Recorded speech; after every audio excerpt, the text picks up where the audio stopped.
Hello everyone, I'm Shweta and I'm a postgraduate. I have done my bachelor's and master's in applied psychology. In this video, I will discuss a psychology topic which is attention. Out of 3 cognitive processes, we have discussed first cognitive process, that is sensation. Now we will discuss the second cognitive process, that is attention. Attention का मतलब होता है selection, alertness, concentration and search of the stimuli. These are also properties of attention. First, selection. Second, alertness. Third, concentration. And fourth, search. First, selection. Selection का मतलब होता है वो process जिसमें एक इंडिविजुअल एक सर्टेन स्टिमुलाई को सिलेक्ट करता है अमंग वेरियस अदर स्टिमुलाई, यानी कई सारी स्टिमुलाई में से कुछ सर्टेन या कोई एक सर्टेन स्टिमुलस को सिलेक्ट करना is selection. Second, alertness. Alertness का मतलब होता है अवेयर रहना और रेडी रहना to deal with the stimuli, यानी जो भी स्टिमुलाई आपके सामने आ रहा है या कोई सिचुएशन ऐसी आ रही है उसके साथ डील करने के लिए रेडी रहना इज़ अलर्टनेस. फॉर एग्ज़ाम्पल, जब एक रेस होती है तो उसमें जो भी पार्टिसिपेंट्स होते हैं ऑन द स्टार्टिंग लाइन वो एक अलर्ट स्टेट में होते हैं क्योंकि वो इंतज़ार करते हैं for the whistle to blow. Third is concentration. Concentration का मतलब होता है किसी एक स्पेसिफिक ऑब्जेक्ट पे फोकस करना और उसके अलावा जो भी ऑब्जेक्ट्स या स्टिमुलाई है उनको हटा देना, उन पे फोकस नहीं करना, उनको इग्नोर करना for the moment. For example, classroom में जब स्टूडेंट्स कंसंट्रेट करते हैं अपने टीचर्स के लेक्चर पे, देन दे अवॉइड और ignore all sorts of noises. Fourth and last is search. Search का मतलब होता है कई सारे ऑब्जेक्ट्स या स्टिमुलाई से किसी पर्टिकुलर या स्पेसिफिक ऑब्जेक्ट या स्टिमुलाई को ढूंढना. सर्च करने में एफर्ट्स लगते हैं ऑफ द पर्सन, इसीलिए अटेंशन को एफर्ट एलोकेशन भी कहते हैं. फोकस मतलब किसी स्पेसिफिक ऑब्जेक्ट या इवेंट या पॉइंट पे अवेयरनेस को सेंटर करना. Second is fringe. फ्रिंज का मतलब होता है जब फोकस या सेंटर ऑफ अवेयरनेस जो एक ऑब्जेक्ट या इवेंट है उससे बहुत दूर हो और इस वजह से उस ऑब्जेक्ट या स्टिमुलस के बारे में वेगली या धुंधले तरीके से अवेयर होना. दैट मीन्स फोकस मतलब होता है किसी पर्टिकुलर ऑब्जेक्ट या इवेंट पे अच्छे तरीके से अवेयरनेस को सेंटर करना. Second is fringe. फ्रिंज का मतलब होता है जो सेंटर ऑफ फोकस या सेंटर ऑफ अवेयरनेस है वो एक पर्टिकुलर ऑब्जेक्ट से बहुत दूर होना, विच लीड्स टू वेगनेस. मतलब जो अवेयरनेस है वो बहुत ब्लर होना, धुंधली होना और अनक्लियर होना. अटेंशन को बेसिकली 2 टाइप्स में डिवाइड किया गया है. First, selective attention and second, sustained attention. Apart from this there is also divided attention. Divided attention मतलब होता है एक टाइम पे कई सारे ऑब्जेक्ट या स्टिमुलाई पर एक साथ अटेंशन पे करना, यानी जो अटेंशन है वो डिवाइड हो गई अमंग डिफरेंट और वेरियस स्टिमुलाई. फॉर एग्ज़ाम्पल, गाड़ी चलाते वक्त जो इंडिविजुअल ड्राइव कर रहा होता है उसका अटेंशन होता है रोड पर, डायरेक्शंस पर, और फ़ोन पे बात कर रहा है तो फ़ोन पर भी, यानी एक टाइम पे वो कई जगह उसकी अटेंशन डिवाइडेड है. Second is selective attention. Selectively attention करना यानी किसी स्पेसिफिक या कुछ लिमिटेड ऑब्जेक्ट्स या स्टिमुलाई पर ही अटेंशन देना. अब इतने सारे ऑब्जेक्ट्स और स्टिमुलाई में से वो सिलेक्टेड ऑब्जेक्ट जिस पे अटेंशन करना है या फोकस करना है वो कैसे चूज़ करते हैं. This depends on following 2 types of factors. First, external and second, internal. External factors is basically features of the stimuli. कि वो स्टिमुलाई का साइज़ कितना है, इंटेंसिटी कितनी है, मोशन में है या नहीं, चल रहा है या नहीं चल रहा है, वो स्टिमुलाई लार्ज है, वो स्टिमुलाई ब्राइट है, etcetera. Second, internal factors. Internal factors वो फैक्टर्स होते हैं जो एक इंडिविजुअल के अंदर होते हैं, that is within the individual. Internal factors two types के होते हैं, first motivational factors and second cognitive factors. Motivational factors मतलब बायोलॉजिकल या सोशल नीड्स यानी thirst, hunger etcetera. Second is cognitive factors. Cognitive factors में include होता है first interest, second attitude and third preparatory set. Interest मतलब कि अगर जो स्टिमुलाई है वो इंटरेस्टिंग लग रहा है या नहीं, तो हम उस पर ज़्यादा अटेंशन पे करेंगे। प्रिपरेटरी सेट का मतलब हो गया कि जो सामने स्टिमुलाई है उसको लेके हम कितने रेडी हैं या कितने प्रिपेयर हैं। सिलेक्टिव अटेंशन की 3 मेन थ्योरीज हैं, first filter theory, second filter attenuation theory and third multimode theory. First, filter theory. Filter theory developed की ब्रॉडबेंट ने in 1956.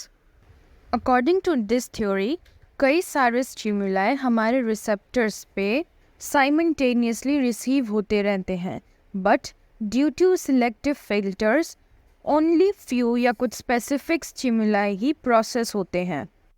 यानी जो स्टिमुलाई है वो सबसे पहले सेंसरी ऑर्गन्स के थ्रू रिसीव होता है, सेकेंडली वो शॉर्ट टर्म मेमोरी में जाता है एंड थर्डली वो इंफॉर्मेशन सिलेक्टिव फ़िल्टर में एंटर होती है, और सिलेक्टिव फ़िल्टर में वो सारी इंफॉर्मेशन फ़िल्टर होके उन सब में से सिर्फ कोई एक ही स्टिमुलस की इंफॉर्मेशन पास ऑन होती है to be processed.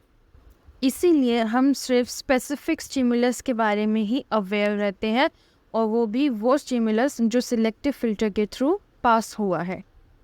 Second theory is filter attenuation theory, developed by Treisman in 1962। Filter attenuation theory Broadbent की फ़िल्टर थ्योरी का एक्सटेंशन है। एटीन्यूएशन का मतलब होता है वीक हो जाना in the strength, that means जो इन्फॉर्मेशन फ़िल्टर होती है उनमें से सारी इन्फॉर्मेशन वीक हो जाती है और कुछ स्पेसिफिक इन्फॉर्मेशन ही है जो प्रोसेस होती है, जो वीक नहीं होती। और जो इन्फॉर्मेशन वीक नहीं होती यानी एटेन्यूएट नहीं होती, उसी पर ही वी फोकस और उसको ही कहेंगे selective attention. Third is multi mode theory, developed by Johnston and Heinz in 1978। According to this theory जो स्टिमुलस सिलेक्ट होता है फॉर अटेंशन वो सिलेक्ट होता है on the basis of 3 stages. Stage 1 sensory representation, यानी जो स्टिमुलस है उसका एक मेंटल रिप्रेजेंटेशन बनाना, for example visual images. Stage 2 semantic representation, semantic मतलब लैंग्वेज, यानी जो भी स्टिमुलस है उसको नेम करना, for example. Third is consciousness, यानी जो सेंसरी और सिमेंटिक रिप्रेजेंटेशन है वो एंटर करती है in the consciousness. For example एक ऑब्जेक्ट देखा सपोज अपने सामने, दैट इज़ अ पेन, उसकी एक विजुअल इमेज बनी और फिर उस स्टिमुलस को जो देखा उसकी विजुअल इमेज बन गई, उसके बेसिस पे हमने उसको नाम दिया which is a pen. And thirdly हम उस स्टिमुलस के बारे में अवेयर हो गए यानी कॉन्शियस हो गए। इस प्रोसेस में मेंटल एफर्ट लगता है और जैसे जैसे स्टेजेस प्रोग्रेस करते जाती हैं वैसे वैसे मेंटल एफर्ट भी बढ़ता जाता है। Second type of attention is sustained attention. Selective attention का कंसर्न था on the selection of the stimuli, whereas sustain attention का कंसर्न है विद कंसंट्रेशन। सस्टेन करना किसी भी अटेंशन को यानी उस इंफॉर्मेशन को ज़्यादा देर तक याद रखना या ज़्यादा देर तक उस पर अटेंशन बनाए रखना, इसको विजिलेंस भी कहते हैं। फॉर एग्ज़ाम्पल स्टडी में कॉन्सेंट्रेट करना और कई घंटे तक स्टडी करना यानी सस्टेन्ड अटेंशन देना to study. Sustained attention influence होती है by following 4 factors. First, sensory modality. Second, clarity of stimuli. Third, temporal uncertainty. And fourth, spatial uncertainty. First, sensory modality यानी sensations को receive करने वाले modes which are our sense organs. जब information या stimuli auditory form में receive होते हैं तो उन पे sustained attention ज़्यादा होता है compared to visual sensation के through. Second factor is clarity of stimuli यानी जो स्टिमुलाई इंटेंस हो और लॉन्ग लास्टिंग हो उन पर ही सस्टेन्ड अटेंशन ज़्यादा होती है. मतलब जो स्टिमुलाई आपके सामने ज़्यादा देर तक रहेगा उस पर ही सस्टेन्ड अटेंशन यानी कंसंट्रेशन ज़्यादा रहेगा. थर्ड इज़ टेम्पोरल अनसर्टेनिटी यानी जब स्टिमुलाई एक रेगुलर इंटरवल पे हो तब उस पे अटेंशन ज़्यादा होता है. रेगुलर इंटरवल मतलब एक स्पेसिफिक टाइम पीरियड के बाद अकर होना. जैसे एक स्टिमुलाई है वो अकर हो रहा है हर 1 मिनट के गैप में तो उस पे अटेंशन ज़्यादा सस्टेन होगा. वेयरएज अगर वही स्टिमुलाई कभी 1 मिनट के गैप में अकर हो रहा है, कभी 5 मिनट्स के, कभी 10 मिनट्स के, देन कभी 1 मिनट के, तो उस पे कंसंट्रेशन नहीं होगा. Fourth and last factor is spatial uncertainty यानी अगर कोई स्टिमुलाई एक फिक्स्ड जगह पर ही है और वहीं पे अपीयर हो रहा है तो उस पे कंसंट्रेशन ज़्यादा देर तक रहेगा. दैट मीन्स अटेंशन सस्टेन रहेगी. पर अगर वो स्टिमुलाई अलग अलग जगहों पे कितनी भी दूरी पे कैसे भी अकर हो रहा है या अपीयर हो रहा है तो उस पे अटेंशन सस्टेन नहीं होगी. लास्टली अटेंशन की कुछ प्रैक्टिकल इम्प्लीकेशंस भी है यानी डेली लाइफ में भी अटेंशन यूज़ किया जाता है. सबसे पहले in the case of number plates of motor bikes and cars यानी वो नंबर प्लेट्स इस टाइप से डिज़ाइन होती है कि एक ही बार में समझ आ जाए कि नंबर क्या है. This makes it easy for the traffic police to notice them. And secondly जो चिल्ड्रन मोस्टली अच्छे से परफॉर्म नहीं कर पाते इन द स्कूल उसका एक कारण अटेंशन भी हो सकता है. थर्डली अटेंशन से रिलेटेड एक डिसऑर्डर है जिसको कहते हैं attention deficit hyper activity disorder यानी ADHD. ये एक बिहेवियरल डिसऑर्डर होता है और ज़्यादातर चिल्ड्रन में होता है. इस डिसऑर्डर में जो चिल्ड्रन होते हैं वो बहुत इम्पल्सिव या हाइपर एक्टिव हो जाते हैं यानी बहुत ज़्यादा एक्टिव हो जाते हैं. इस वजह से वो किसी पर्टिकुलर चीज़ पे या स्टिमुलाई पे अटेंशन नहीं पे कर पाते हैं. इन समरी अटेंशनल प्रोसेस में हमने समझा सबसे पहले अटेंशन क्या है. दैट मीन्स अटेंशन की 4 प्रॉपर्टीज़ होती हैं.